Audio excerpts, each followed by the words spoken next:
Hey guys, it's me, Karen Ashley. I'm Aisha, the Yellow Power Ranger from Mighty Morphin Power Rangers, and you're watching Action Activate.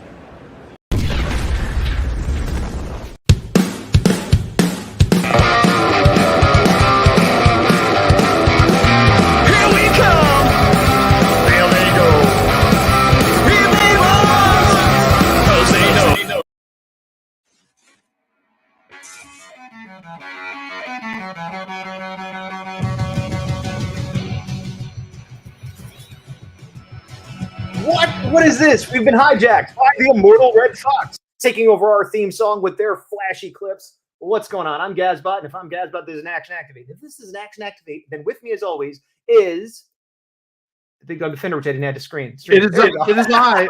Also, we have Matt Palmer stuck in between us. Matt, good to see you. It's been a while. Hey, how's it going, everybody? Matt, one of the creative minds behind the original English language shonen style manga and live action indie tokusatsu web series, The Immortal Red Fox.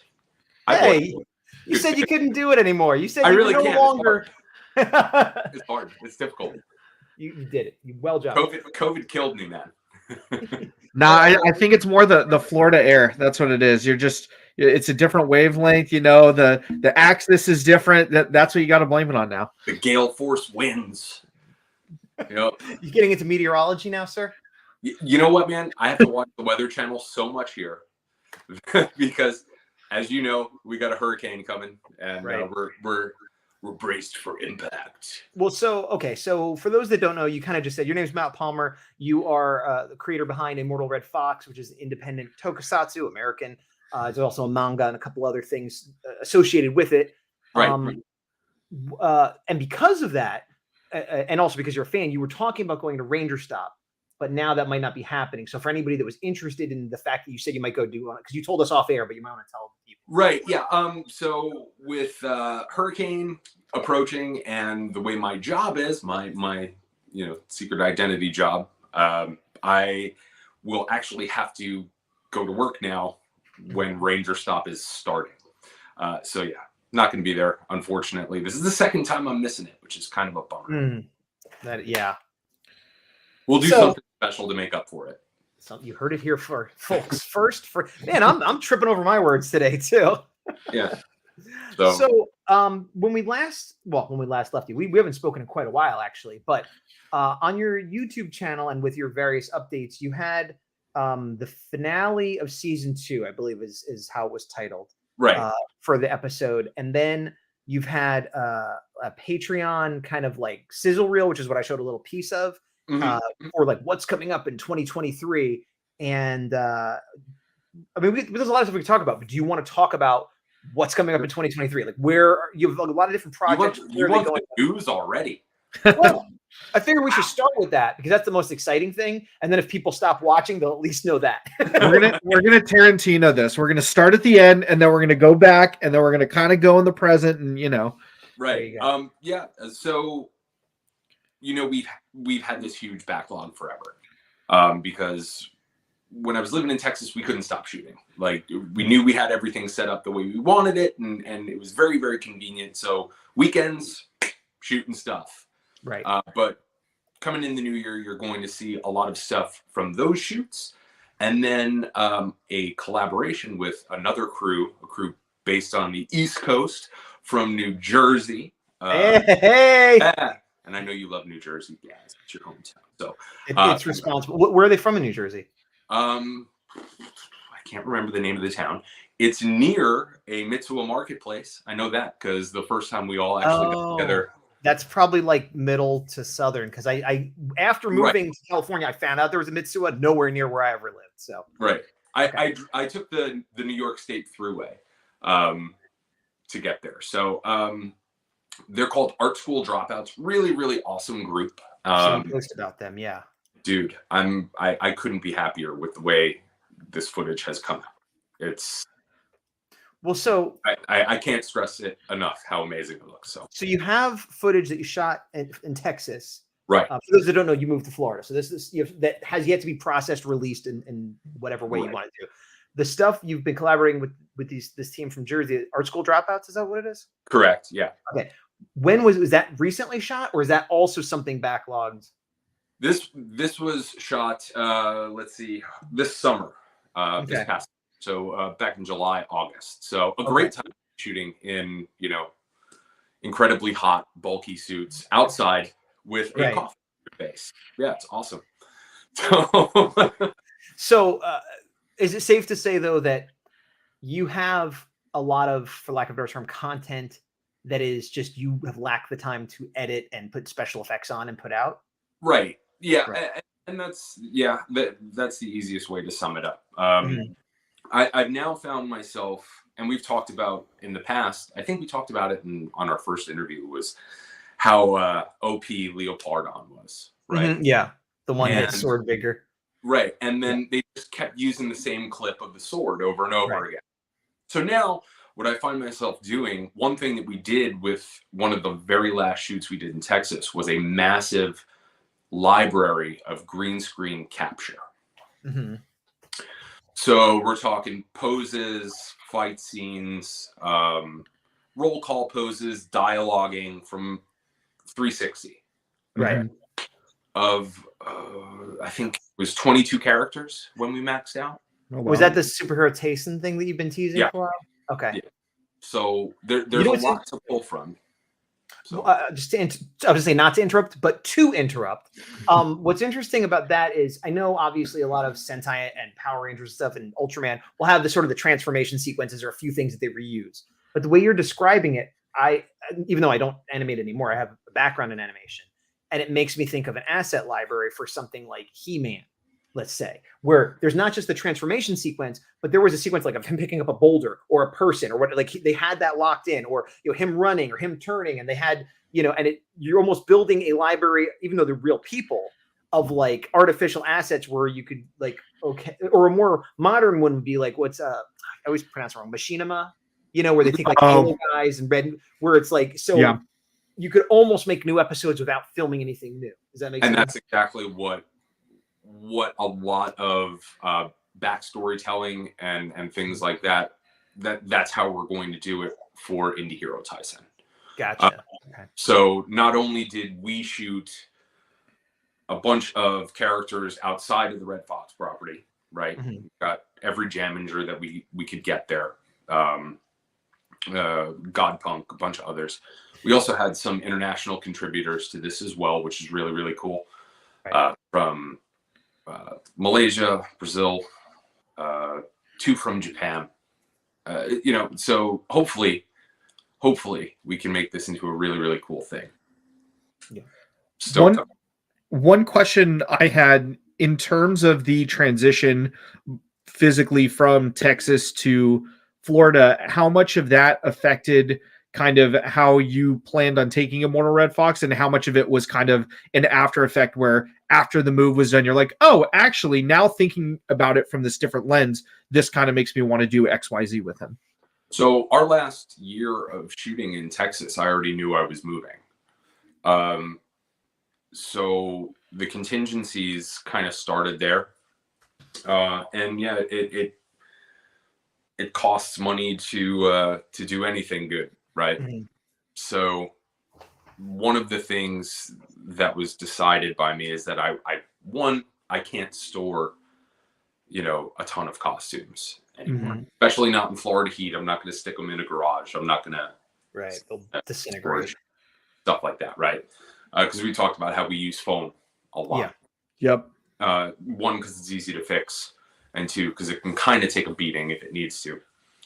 So I decided to send a few of the suits up to New Jersey. They're kept there. And I've got a handful here.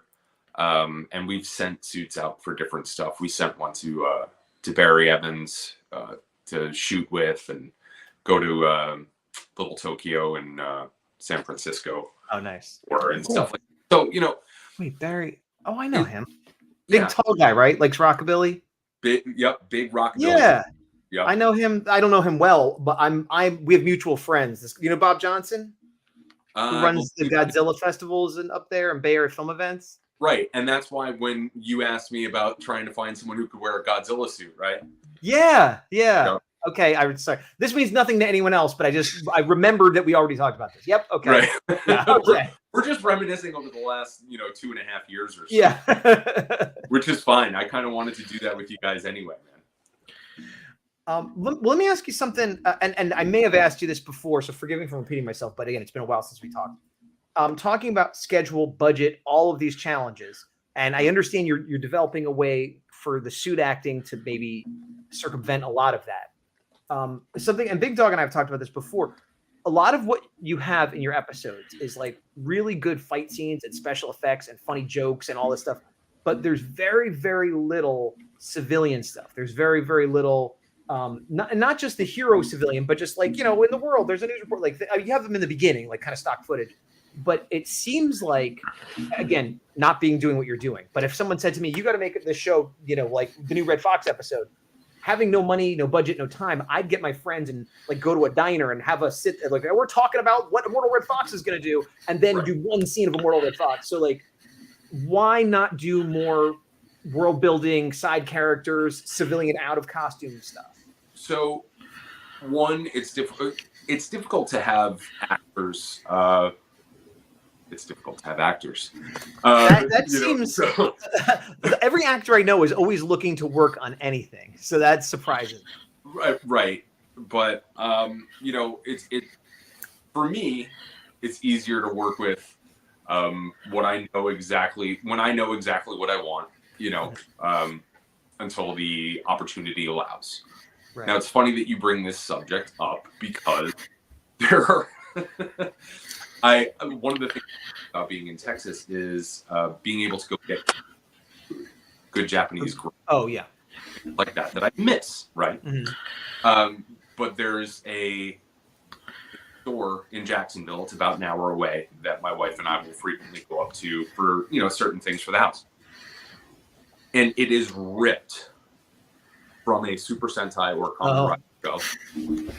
It is owned and proprietary by an American business who spent time in Japan in the 70s and 80s, and his wife of elegant Japanese name and nice older lady personality. So the idea has come up like, oh, we should shoot a thing. I saw him once. Right. He knocked over that ramen, all of that shelf of expensive sake or whatever. He apologized and left a dead bird at the front door. Or whatever. So, there are ideas to have human character. Is it hard to? Well, okay. I'll be more specific. Like I don't remember the actor's name who plays the civilian form of Immortal Red Fox. Right. And you have footage of him. Is that someone that you can't use anymore, or you like? I mean, he lives in Texas, and had no lines. Right. It's not anything. He was doing me a favor because I was like, I need him to turn into this guy at least once, right? Right. But there's all sorts of. I can do transformations all day, but honestly, I would rather tell a good story. And you can see their humanity at the end. Okay. And I mean, like. Well, and I believe that you could tell a good story with a suit. I don't like, I'm not like, if you don't see the face, it doesn't work. Like, I understand that performance come through different ways. Mm-hmm. I was more thinking it's so time consuming and difficult to do those shots that if you could just get a dude in a shirt at a diner, you could shoot that in a day. You know what I mean? Like, right. No, that's more what I meant. Like to fill, because your quality. And I think I've said this before, so I hope I'm not insulting you, but your quality is top notch, but your rate of output is not. You know what I mean? And so like that, and I'm not saying it to insult you because I have a simulation of my own personal project, but I guess I keep like when I'm thinking of my own project, I'm like, well, I got to just draw this stuff. There's no way around it. But if there was this option of like, but every second thing I did, I could just film, myself talking at a diner, and that would be another episode out. Like I would take that option, Yeah, I see your rationale there. Mm-hmm. My whole thing is like, one, I don't want to be in this. Like, I doesn't be literally you, but you know what I'm saying. But yeah, of course. But if it becomes complicated when you move. So now, if I went back to Texas, I could be like, hey, Keenan, put the jacket on. and cheap stuff, certainly. One question I had kind of back in the realm of just Red Fox as a whole. I know there were two primary mediums that we've seen Red Fox. We've seen the YouTube videos and we've seen the manga. Is there any plans to further the manga? Because I know also when we had read it, and forgive me because it's been a little while, there were some differences in terms of the civilian side of Red Fox and why am I blanking on his name? The wolf character. Hyperspeed. Thank you. I kept wanting to say Arctic Wolf, but I know that's a company and it's like ingrained in my brain. So I'm like, no, that's not right. But I know something. It sounds like they make coolers. No, Arctic Wolf's a security company, which is why I keep hearing it at work. But for I guess wrapping my question, I know there were some similarities and differences between the two. Are there plans of furthering the manga or kind of a comic style for the Red Fox stories or universe? Yeah. So if we're like we were talking about, points to improve. Mm-hmm. I was pretty lackluster on the books when they came out. There were things about the lettering that bugged me. There were things about just, how small it was. Also, I thought that was a choice, like a stylistic choice, to be honest. I thought it was going to come out in a different way. It was actually slightly smaller than I had imagined. And it's really, really a painstaking process when you have, this handful of 2 or 3 people tossing the artwork back and forth and shrinking it and then stretching it and then shrinking it, stretching it to go and get it formatted for Amazon. So an opportunity came up to go through Antarctic Press and start putting out, and the actual preview just came out in Mangazine of the relettered, and a short preview of stuff you guys actually haven't seen yet. Okay. Now this, when you said that, I remembered. Oh my gosh, I'm blanking on the name. The guy who did Ninja High School, right? What's that? Yeah. Yes, thank you. Is this because I know at some point you and he were working on a thing, which I don't know if that came to fruition or is going to come to fruition. I know it was in the works for a while. I don't know what happened with that. Yeah, we got to talking while working on a Zetraman and Ninja High School team up, basically. Right, and it was going to be not just you, but a bunch of different indie toku that were going to get pulled. I remember that whole thing. I'm trying to see if I have it anywhere because it's just all books and boxes on the other side of this camera. Gotcha. But no, that one came out. Johnny Flores did the artwork for it. Came out in a really, really awesome hardcover with a, indie tokusatsu. I don't know how I missed that because I remember seeing like it's coming, and then I guess I just missed it completely because it's awesome that it came out. Yeah, it was a Kickstarter. So it was a Kickstarter only. Is that the thing? I guess I might have, depending on when they came out. My life was chaos not too long ago, so I might have missed it. I think we're just getting ready for baby time. Probably, yeah. And I moved recently too, and so there was so I might have. So I apologize that I did not back your Kickstarter, but I would. Yeah, I am very gratified that it came out because as I was saying this, I'm like, I guess it didn't work out, but no, it did work out. So good that now. What'd you say? I said if I have extra ones, I'll send you one because they're heavy and they're probably in a box somewhere. But so then through that project, that's how you're a little bit more affiliated with Antarctic Press now, and you're putting stuff. Right. That's and awesome. a guy Steve Ross, who's just friggin' amazing. He's an old Toku head. Right. He was the one who approached me initially because he was like, "Hey, I've randomly searched indie tokusatsu on Instagram and I found you. Right. I want to talk to you about this thing called Zetraman." And I was like, "Fuck you," because sorry for cursing, demonetized. I'll send you guys the $2. But he approached me, and then we just sent it through, everybody else, Stecca and Johnny and all the people who work box stuff, and it came out great. I couldn't have been happier with that one. That's awesome. And that relationship started. Yeah. And that led to, for lack of a term, special edition Immortal Red Fox that to be released soon. Right, where it's like, hey, fix all the stuff that we didn't like the first time we did it. So it's like I actually have like the Give you body one shot. here of the proper size we want to do it in, and then just page after page of nice. Post-its and my notes and Right. The corrections you want to make. That was going to be my follow-up question, was if it was going to be in comic or manga style. And I will tell you, as somebody who doesn't read a lot of manga, I prefer left to right. So that looks cool. Yeah. It's I mean, you guys know, Gaz, you know how painstaking working on a book can be. It's the worst thing ever. It's awful. I can do illustrations all day long, but putting books together, it's the worst. It's the worst. Yeah.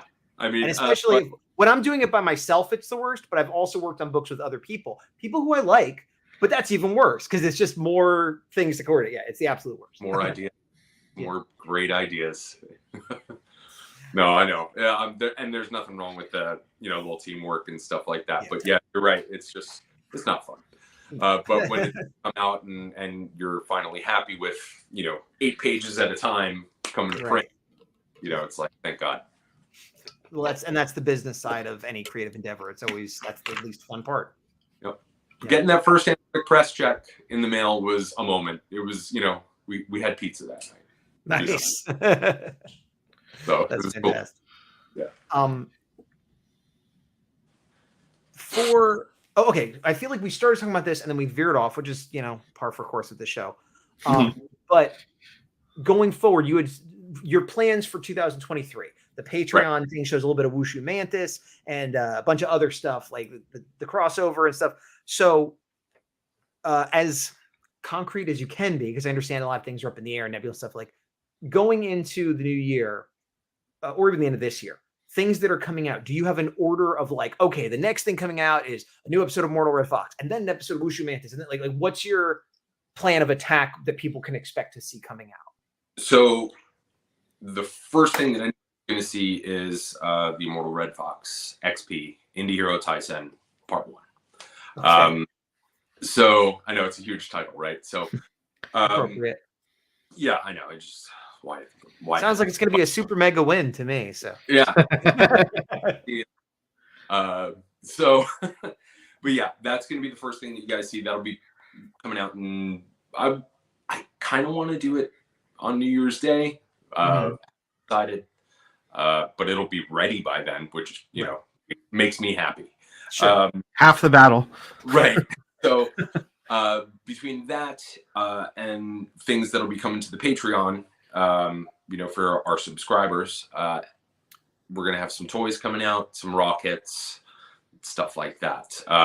When you say that now you have a Patreon that people could check out, just to support you in general, but what is on the Patreon that is not going to be released elsewhere? So for starters, all of the behind the scenes stuff. So if I'm building something, I'm going to walk you through it, down to raw kits of items that you will be able to get as rewards on our Patreon page. Okay, so if you wanted to get a Morphoxer behind me here, this is actually a 3D print. Oh, nice. Cool. But if you wanted to get your own Big Dog coin, there's no reason that you couldn't. And, paint it however you want and all that fun stuff. So go walk yourself. Right. So go walk yourself. That's terrible. Hilarious, but terrible. I'll accept it. Right. We have a helmet kit. We have an armor kit. That I want people to kind of build along, right, and have fun with. These new 7.5 to 8 inch Sofubi style figures, but they will be the.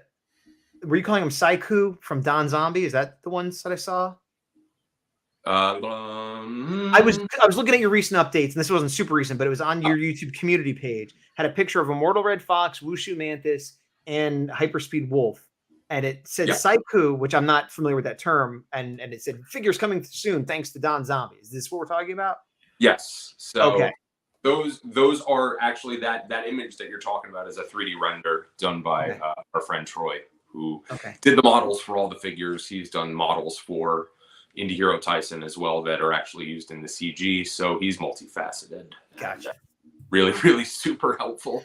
Thanks. So is that something, just because of the way you phrased it, is that something that's only available through the Patreon? That's only going to be on Patreon. Right. Gotcha. Okay. So even if I said, hey, I've got $50, sell one to me, you're like, no, you got to be on Patreon. That's the only way to do it. Because the Patreon, while it's not lucrative, it really is the only way for us to continue to make stuff. Sure. And base what we make on what we make. Right. So it sounds to me, and correct me if I'm wrong, Patreon helps support what you're doing, obviously. Let people see behind the scenes and get access to certain merchandise and props and things like that they couldn't otherwise. But in terms of episodes of shows, that will all go on to everywhere else at some point. Right. Okay. And we're finally going to now, starting in January, be past, hopefully it's in the rearview mirror of the one episode every 6 months. Gotcha. I don't want to do that anymore. I actually hate doing it. Sure. Yeah. Because, but it's that self-reflection artist crap where you go and you sit and you go, I don't know. This clip is literally a half a second long. Do I need to, should I trim it? Should I cut it? What do I do? And I relate. Anybody creative can relate. I'm always reminding myself, and I'm sure you do some version of this, like finished is better than perfect, great is the enemy of good, all that stuff. Like just anything is better than the nothing you're doing right now, Right. So we should have at least the first 3 parts out by June. Let's say the 4th of July weekend at the latest. Right. And then probably take a little bit to go and figure out what the next step is going to be. Do we go and we put out the Wushu Mantis book or not? I haven't gotten that far yet. Is the book, I've seen some art from it. Is it done or is the Wushu is done? All of the Immortal Red Fox Volume 4 is done. It's just, do we put it out through Antarctic Press? Do I do another, indie release, on Amazon? What's I think I know your answer to this, but I'm going to ask it for other people. What are the advantages and disadvantages of publishing through Antarctic versus doing it yourself? That's what I was going to ask. I think it boils down to the professional help. Mm-hmm. Having a professional letterer go over every page and be like, shrink stuff, move stuff, change a line here or there. I'm fine with it. Right. If it fits and it looks better, which 99% of the time it does, that's more the avenue I want to go. Because if this is going to be something that I do for maybe, let's see, we're at like 6 years of me doing this now. Right. If I do it for 10 years, right, I'm eventually going to stop, but I want to stop on a good note. And are you I mean, it's fine that you have an idea that you want to stop, but some people, you could go forever. You know what I mean? It's not like you're a football player. Like, you could go till you die if you wanted to. Right. It's a tough thing, maintaining a house and, being married and, school and all this other fun stuff and work. And then, So it's not that you wouldn't potentially want to do it forever, but you might just realistically have to end it, but you want to end on a good note. Right. Exactly. Okay. Where even now though, man, when I see like the God Punk project, when I see Toku Neon, the Toku Neon Kickstarter and those sample pages and all that stuff, I'm like, I can't compete with how great some of those books look because I'm not an artist, right? Right. It just helps having back onto the Antarctic Press thing. It helps to have the professional execution there. Right. And the downside. Oh, go ahead, Big Dog. Oh, I was going to say, if you did go through Antarctic Press, are you then allowed to still put that book on Amazon, or is it kind of one or the other? We haven't gotten to that conversation really. Gotcha. I was thinking that the main downside, and again, better than you're actually talking to them. to going with Antarctic. You get the professional help, you get better distribution probably, but you get less money and maybe a little bit less creative control. Is that the only difference? Yeah. Yeah. I mean, if they wanted to go and put Red Fox in another ninja high school or something, would I say no? No. Right. So, I guess the downside for what you're doing and where you are is minimal from what you're saying. Right. To me, I don't really see it as much of a risk. Right.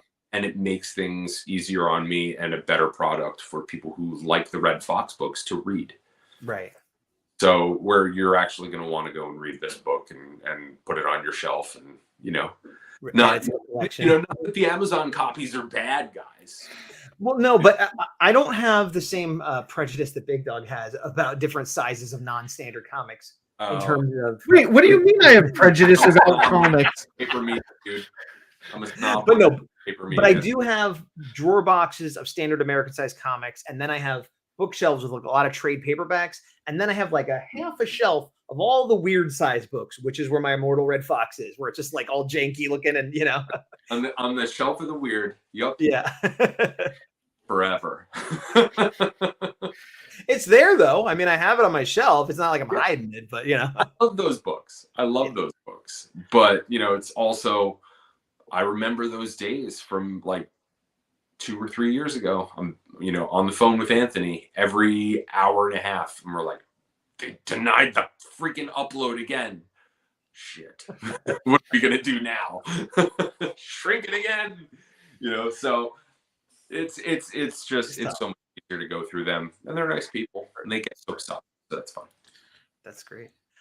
Big Dog, I want you to ask a question because I've been asking every question I feel like, and I've been asking questions you were going to ask. But there's a few people watching live who have said hello and welcome to everybody. Hello to everybody that's watching live. Thank you. And to the people who are watching afterwards as well. If anybody watching live has a question about anything we've been talking about, feel free to jump in.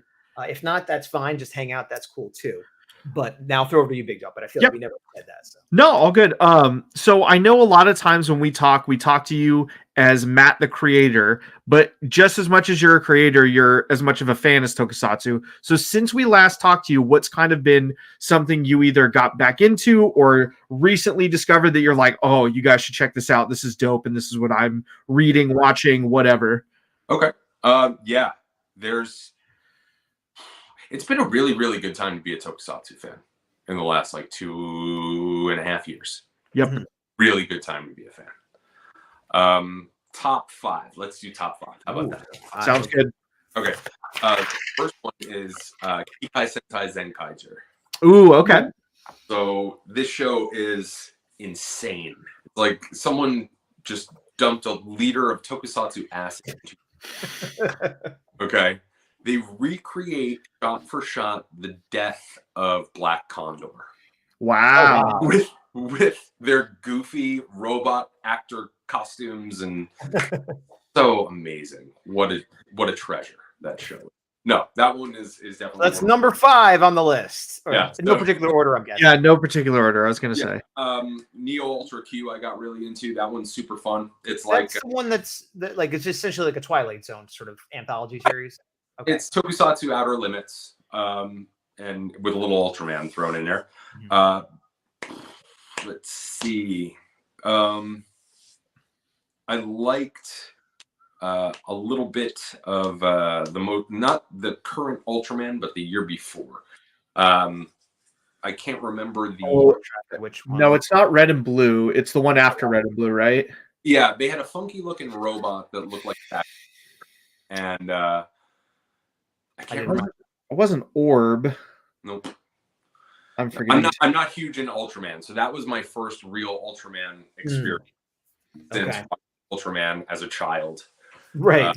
Yeah. Future, and we've talked about that before ad nauseum, right? Right. And then the two crown jewels of the last 2.5 years for me are Shin Ultraman.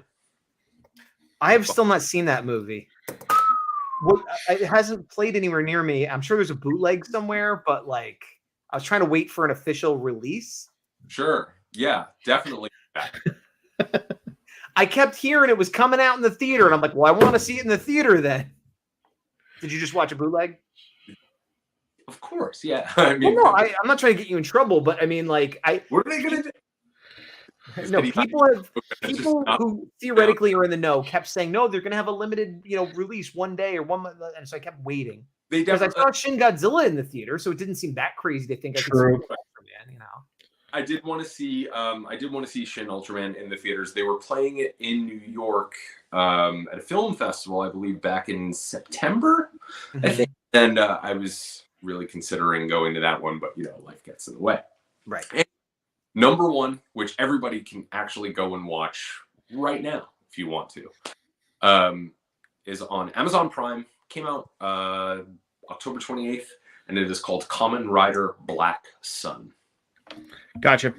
I've heard good things so I've far. heard things about this too. This is like Lost meets Guyver meets Kamen Rider Black, and it's. Is it I mean, obviously there's a connection between Kamen Rider Black. Is it a like 10, 20 years later, this is what's happening, or is it more like thematically linked, but not a direct continuation? So it pulls actually a lot from the Tokusatsu series that we know from Kamen Rider Black. Right. So you have your characters that you know from the show, Mhm. from Black to Shadow Moon, Billigania, all different characters from that show, which are classic characters. But it also pulls from the Ishinomori manga, where they did some differently. He has, without spoiling, he has a couple of different looks to him. Mhm. As far as the rider himself goes. So it is a all new version that pulls from inspiration from, but not at all connected to in a tangible way. The disclaimer at the beginning of the show classifies it as celebrating the 50th year anniversary of Kamen Rider Project. Gotcha. And it's just, beautiful in every sense of the word. Right. Matt was asking if that's the Ultraman Taiga. Oh, Taiga? I don't know. And it's not a G'd either, and I can't remember. It wasn't Trigger, was it? Oh, No. Trigger's the one that's on now, I think. Okay. Okay. Because I know it, like, just visually, it has to do a lot with Taiga. Ultraman, which one? Maybe. I realize that Google is our friend, and I think you're right. I think it might be Zed. Yeah. All I remember Because it's got like alpha beta in it, and like the big yeah. And it's got a robot with a head that looks like a vacuum cleaner. And that's what I enjoyed watching on my television the most for that.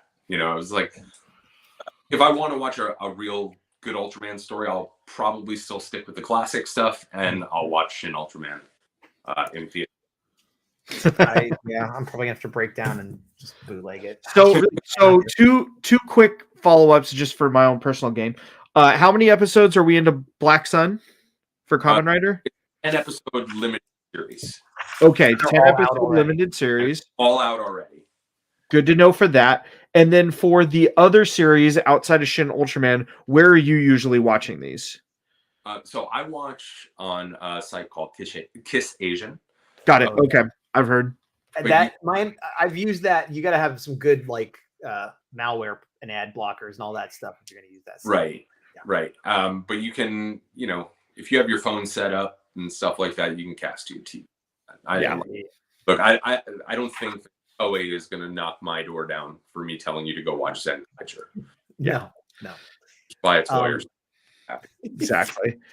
I know for us, I've pitched this to Gaz, but I don't think has used it yet. But there's a free streaming service called Tubi, Tubi, that I've used, and I'm watching Ultraman X on there. And I think kind of like how you are with Zed is how I am with X, where I've seen a little bit of Ultraman and Ultra 7, but like this is the first one where I'm like, I am actively watching this on purpose as an adult. Right. And it's interesting.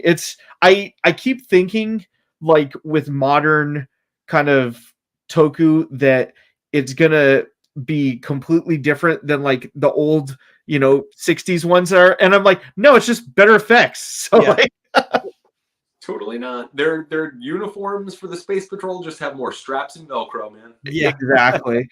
But in an endearing way for those that may think I'm off-putting about it. Oh, But it's amazing. And the funny thing is, Big Dog, coming from the creator side of stuff, mhm. you go and you look at, like, you know, the office catalogs that they have like garbage cans and mops in and stuff. Yeah. There's a Japanese Uline catalog, and most of the coveralls and stuff like that, they have blue and orange ones and red and blue ones and stuff like that. They are all Ultraman or sci-fi uniforms. Right, Yep. because you could just buy them straight out of the box and throw them on people in the background. Yeah. Put a vest on somebody, call it a day. SPD. Easy. That's So, awesome. But yeah, and honorable mention, go watch Shadow Warriors on Tokushout. Shadow Warriors. What's Haven't Shadow heard of that at all, Warriors? That's if you were a fan of the 80s ninja boom, which I have talked about with you guys before too. Right. Iba, who's actually in the Kill Bill movies, or at least the first one. He recently, I think he passed away last year, actually. It's about ninjas just slicing up other ninjas. It's really, really cool. Okay. It's made by, definitely has a tokusatsu fighting style to it. It's Right. really cool. Yeah. But grounded in ninja magic versus Sentai magic. Right. But I love ninjas too, so expect to see ninjas. Okay. Good. Oh, go ahead. Oh no, I was gonna say good to know there. I have a feeling if I had to put my money on it, I have a feeling Wushu Mantis would be the one fighting ninjas, if I had to guess. You never know. You That's never a know. yes. I mean, That is a yes lots, right there. There's going to be lots of fun to be had in these new episodes. Way more fighting, way more. You just reminded me. Okay, earlier you said nothing is off limits, so I'm going to ask this. And something you shared, not publicly, to my knowledge, but you did share with me/us. Another character you had. The name is escaping, but it was like a police hero, a metal hero. Oh yeah. What was their name again? We call him Rescue One, but we also just call him Jack. Okay, Rescue and Jack. What's going on with him? So he plays a big role in the Hero Tyson story. Oh, okay, cool. All right. So And I was thinking about him a lot recently, even before we talked today, because Power Rangers, the Lightning Collection, announced they were releasing Blue Centurion. And I'm like, oh yeah, there's another police hero. And that's definitely where this character is inspired from. Nice. So working on that character was especially fun. Mhm. Everything from designing the 3D model of his flying police squad car, Right. and setting up those shots, and finally dialing in the costume exactly where we want it to be. Right. Then being able to tell the stories with him. And there are parallels to Blue Centurion, actually less Blue Centurion, more Signal Man. If you're a Car Ranger fan, Signal Man's pretty fucking... I've only seen a little bit, but So yeah, it'll be fun to tell that story. It'll be fun to tell the Wushu Mantis story. Nice. We're actually going to go and get to do a little bit with some characters who aren't one of our properties too. Right. I mean, I shouldn't say it. We'll see. We'll see in the next year. I mean, you've released teasers and images of many characters from many creators for this project. Are there some that might be involved that you've never released an image of or anything yet? Yes. Because the way you're like, maybe I shouldn't say this. I'm like, well, Yeah. you would only not say it if you haven't. No, because I actually haven't put pictures of it out yet. Now that I'm thinking about it. Okay, so even to know. people that have been following closely might be surprised by characters that Right. show up. Yes. Okay. Yes, they will be. Thank you for that, because I almost blew something. Okay. So two-part follow-up to that. So you have essentially a metal hero, you Mhm. have essentially a rider, and you have essentially a Sentai person. There's really only one kind of thing, at least in my mind, missing from kind of what are the two I'm missing? An ultra hero and a giant kaiju. Okay, I'll give you the Ninja Steel point on the Ultra Hero. I was going for the Kaiju. Are there plans of having a unique, not kind of Kaiju of the day kind of person in kind of the Texas A recurring character kaiju? Yes, exactly. Is there plans for that? And when it comes to any of these characters, is it a thing where you think of the character and then make the suit, or as you're making the suit, it kind of makes the character? So two completely different questions. Yeah, Right. similar but different. Right. I would love to do an ultra style hero. That's something that we have talked about before. Researching and how to, like, that would be a suit I would just make. Because they're relatively simple in design, right? And luckily I live in Florida and everyone's selling wetsuits on Facebook Marketplace. Exactly. So that's something that's been tossed around. Every time my wife and I like live at Michael's and stuff like that. So every time I walk by the big rolls of upholstery foam, I thought, like, just one time. I would love to do a giant kaiju. And I've talked with a friend of mine who's another creator. We have our little secret group, Right. Nerd out about all the stuff that we're working on. And he's really big into kaiju and scale and the models of buildings and all of this stuff. Right. He's working on something really cool that hopefully I can give him some money on Patreon for, and we'll be able to do, large creatures fighting over small things. Gotcha. So, yeah, that's definitely something that's coming down the line. Hero stuff, usually I will outsource, just because I'm not really all there as far as foam crafting. It's really it's something you have to do like all the time to get really good at. And I'm one build or two a year, and usually they're kit bashed, where I sew something like a sword from Spirit Halloween and go on from there. Right. What was that sword originally? Like a Final Fantasy or something? Yeah, it was just a buster sword. Yeah. I think it said large sword. It didn't have that on the label holding it. Yeah. But yeah. So, I love Halloween. Every Halloween I see his face. I'm like, Well, I have a feeling for you, if you're going to be kit bashing stuff, I feel like November 1st and 2nd, you're like, all right. oh yeah. Like, remember I told you about the books? There's a bunch of stuff on the other side of the room too. Which is all the discount Halloween things you've gotten. Here's this one. Oh, nice. Okay. Cool.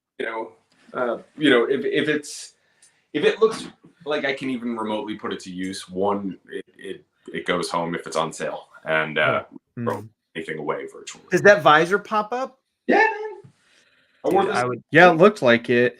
I want that. I want to put a skull in it with just like a fog machine and glowing eyes. Oh wow! What I wanted to do. I mean, it's not like I copyrighted that idea. It's proprietary to Gazbot and Action Activate. We're gonna need to get those royalties coming in. Wait, sorry, I didn't hear you there, Matt. What? We're just gonna make you that villain now. That's fine. Yeah, he humbly accepts. But yeah, yeah, go ahead. It's each individual one. Like if I had to make another Red Fox suit, I'm going to go to somebody, right? Right. If you look right up here, top shelf. Yep. The one with the lights in the eyes. That's a big project that we're going to be working on Patreon, where we have the files made to be printed, and you can get this month. You get the shoulder. Let's put the shoulder together, and man, is that going to be riveting. No, but it's certain things like I just don't have the skill to go and get done and have them actually look good and not fall apart when people are trying to kick each other in the face. Right. So. It's good to be self-aware about that. Yeah. Right. We're coming up on an hour, so we're not going to go too much longer. Sure, I have one more question, and then I want to give you a chance to tell people where you want, like the call to action, as it were. Big Dog, do you got any more questions? To be honest, most of the questions I have been answered, and kind of like you were saying, 1 out of 2 of the questions you've been asking are ones I was going to ask after you asked them. So I'll hold based on your question. Okay, well, my question, it's kind of for season 1 of the Immortal Red Fox, it was all in Japanese. And you had the one episode that Johnny Young Bosch did the voiceover for, and then season 2 episodes are only in English. Mhm. A, why? And B, are you going to continue in only English going forward? Why? Because at the time it was easier. The resources were more available to us. Okay. And I felt that it was just, eliminating a step that I didn't know if, I wanted to also kind of beta test and see, because I know people really liked some of the season 1 episodes. And then when we did the season 2 ones, I was like, let's try them in English. The Johnny episode did really, really well. But I think it did really, really well because it's a good episode and because of Johnny. Right. But it was just something I wanted to try. Now I'm kind of like, I think I want to do these in Japanese this time. It doesn't, for me, I don't see it as a big deal because I watch both. Sure. And, well, I guess maybe a better way to have asked the question is why not do both? Since, if you make it in Japanese, it seems like it'd be easy to just overdub. Not easy. Everything takes time, but you know what I'm saying. Right. And that's something that could definitely be done if we were, say, going to, have a stretch goal on sort of, platform to put out a VHS or a DVD or something like that. A VHS. Yeah, man. Why the hell not? That'd be awesome. No one will ever be able to watch it. I have a VCR. I don't. It's a VCR that burns to DVDs. I got it a couple years ago to save some old home movies, but it still works. I wish I still had one. I can't believe the prices they go for. They're hard to get. Yeah. Yeah. I got it. It was like $200 X amount of years ago. And I didn't realize. VHS tapes. I will not get rid of them. Yeah. Will not get rid of my VHS tapes. I've got a handful, not a lot, but I've got a handful. Although, well, you can't see here. The ones that I would never get rid of, even if I got rid of the tapes, is I have boxes. Being a child of the 80s, maybe I could tilt it up there. You could see. See those big, colorful boxes up there? Oh, nice. Those are G.I. Joe, Transformers, and Robotech that have one episode each on them. Nice. In boxes, right? Yes, the giant boxes that has a little comic book on the back. I have all of the G.I. Joe. Sorry, I have all the Transformers and all but one of G.I. Joe and all the Robotech. Yeah. There's something about that art form. I never watched the tapes, obviously, but right. It's just this weird artifact, and it has again comic pages on the back that were never printed anywhere else. Everyone had the dusty video store that they went to and saw their hero on the box. Yeah. Right. Or, for me, it was seeing Kasugi on the box. Mm-hmm. Or, Enter the Ninja. Right. So, right. So, yeah, I get it. I get wanting to have those. But yeah, as far as the dub versus sub, this time I'm going to do a little bit of both because finally now it's also talking about those resources that become available to you. Finally, we have someone who's bilingual, can speak Japanese and sound good in both. Nice. That's nice. Great. So that's helpful for at least doing a lot of the hero voices. If we're going to have Japanese and then switch to English or do a mixture of both, there's no reason not to do that. Right. They do it on Sentai. There's tons of Sentai. So not worried about it. Awesome. One question I had kind of in regards to that is I know season 1 and season 2 had different lengths. Is there a length predetermined or a length goal for season 3 coming out?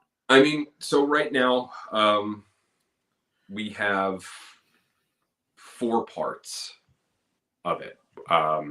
And then, like I said, we would take a break and then hopefully kickstart maybe the final part, which would be considerably longer.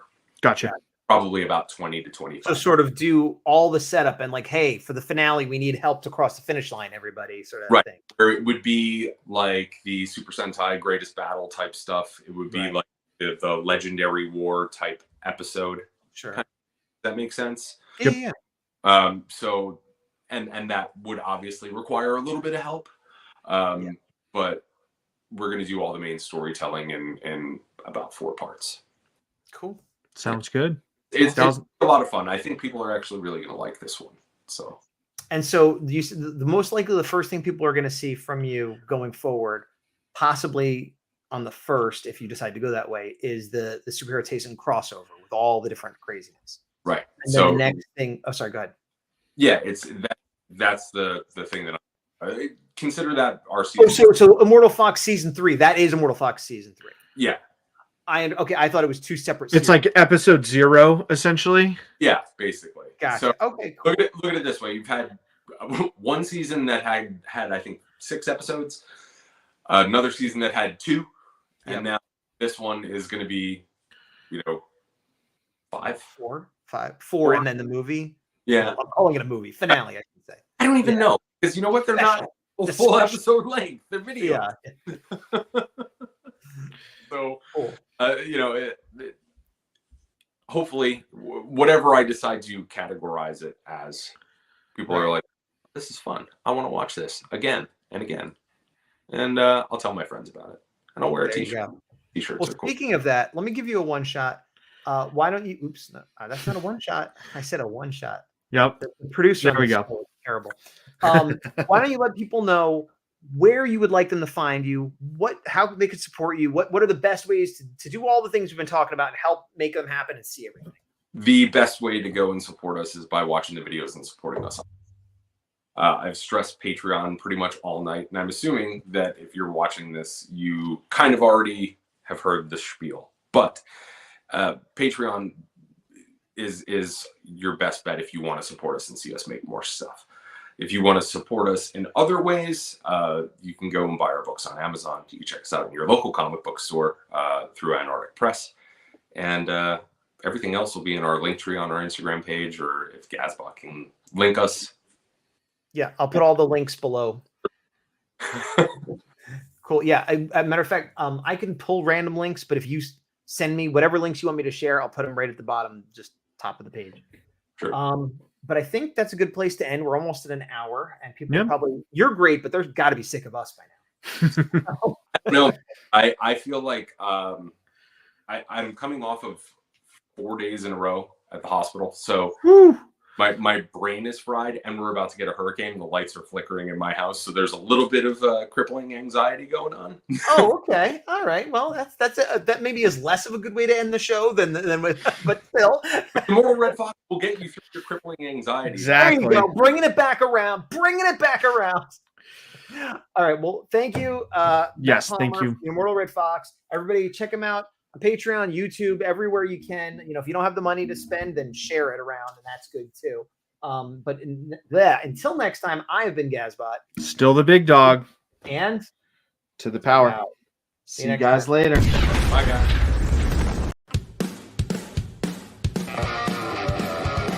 You want to unmute yourself and talk over the credits. I'll unmute you there. It is harmonious. Is it true that you really love Operation Overdrive? It's not. I need to finish it with Gaz. Operation Overdrive is my favorite season. You're the worst. You're the worst person.